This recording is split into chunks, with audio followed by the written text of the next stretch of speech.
agriculture. So, lahat naman tayo ay familiar sa agriculture. So, ang agriculture tungkol sa dito na mag-aaral kung paano magtanim, paano mag-alaga ng hayop. Maraming benefits ang maaaangat sa pag-aaral ng agriculture.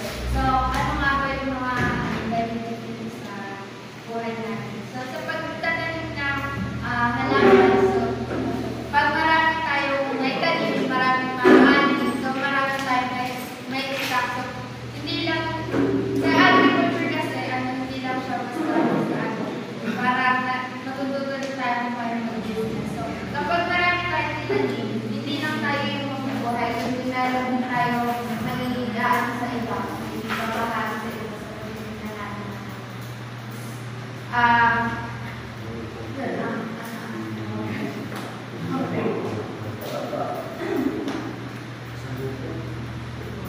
The history of agriculture began thousands of years ago after planting wild grains being at least 105,000 years ago.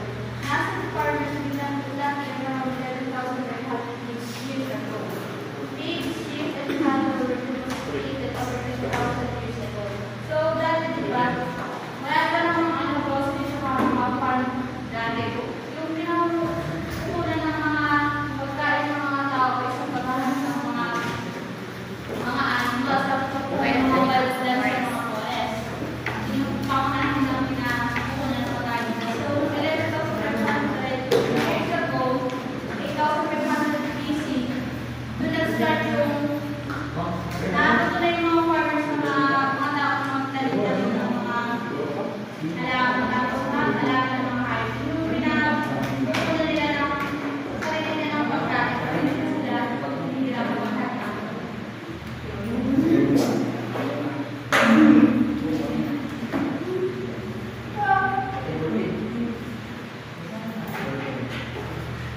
Back then, around 11,500 years ago, pigs, sheep, and cattle were domesticated. That's why it's expensive people to live in as the level of the world. That's why agriculture is a large-scale monoculture industry. It's a way to dominate agricultural output. Talk about moving the field, still dependent on such things as agriculture.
Practice of caring for roaming goods of the livestock.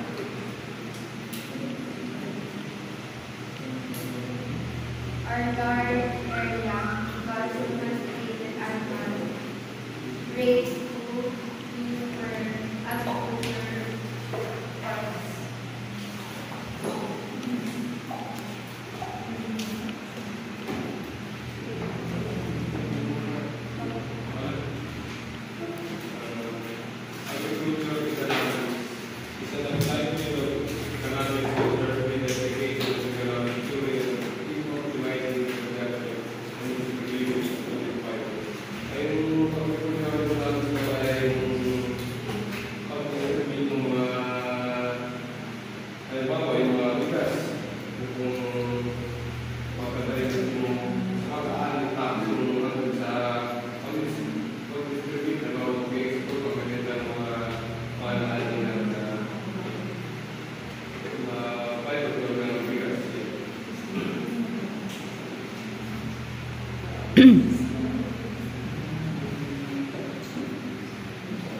crop production.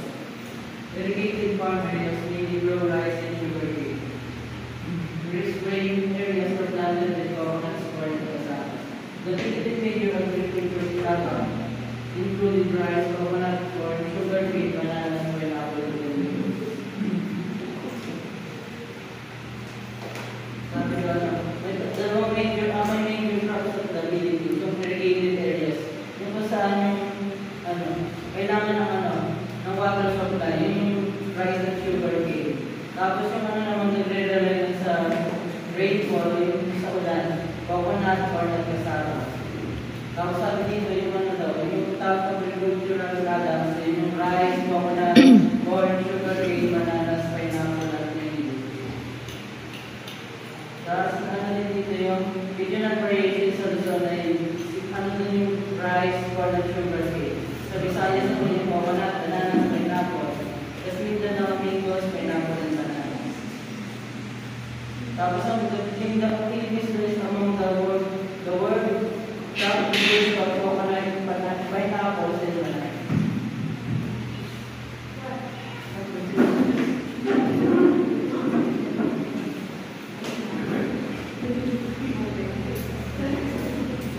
Modern agriculture. A better way to describe the wide type of production practices employed by American farmers. It makes use of hybrid seeds of selected variety of ingredients to extract technologically advanced ingredients that will energy substitute even more irrigation water, fertilizers, and pesticides. So yun, alam naman natin na dati, diba, pagka, for example, dun sa palay, alam naman natin dati na yung way na pagtatanim ng palay is talaga kapag ay, yung pagtatanim, tsaka pagka-harvest, yung pagtatanim ay, alam natin, yung pagka-harvest ay, yung gagawin na siya bigat kay manamanap, yung ginaan ko sa may paagi na gano'n, tapos ay binabayo pa. Pero yung nagkaroon ng modern agriculture is, yung nangyari is, yung mga, dati kasi yung mga pinili, diba, sila, yung parang tayo ay, yung mga American sa atin kukuha ng bigas, ang tawag ko, nag-i-import ba? Nag-i-import sa atin ng bigas. Tapos, ngayon, yung dahil sa ng mga American, talagang sinagawa sila na, parang eagerness na, magtanim sila ng gano'n. Hanggang sa, yun, alam nila yung gano'n magtatanim, tapos nagkaroon ng magbabago ng modern. Yung simula na nakagamit sila ng mga technologies o yung mga equipment na mas magiging madali para yung rice is mag-harvest mas malinis na siyang gawing bigas kaysa sa nakasanayan natin dati na nagkakamalo natin. Modern agriculture dahil sa mga American farmers din at sa mga equipment at technologies na ginamit. Salamat.